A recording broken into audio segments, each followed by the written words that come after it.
In this video, I will show you how to link your bank account to Crypto.com. So if you want to link a bank account to not only make deposits and purchases, but also to withdraw money to, here's how you can do it. First, go and open up the Crypto.com app.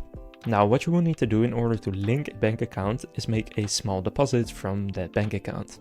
So here just click on deposit and then select the second option, which is cash. Then here, instead of depositing from whatever it says now from the Apple Pay, I'm gonna set it to a bank transfer. Then here under deposit information, you can see the minimum is €1, the maximum is 1 million.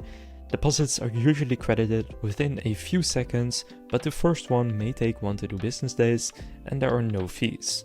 So what you will need to do is just make a transfer to the details down here, and once you do so, your bank account will then connect to your Crypto.com account.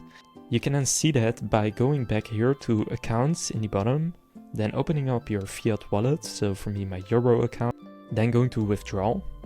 And then here where it says to, you will see that I have a Revolut bank account connected since I made a small deposit from that one.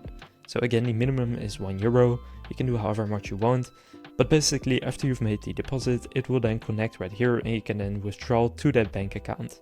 So now you know how to link a bank account to Crypto.com. If this video was helpful, please consider leaving a like and subscribing to my channel. With that being said, I will see you in the next video.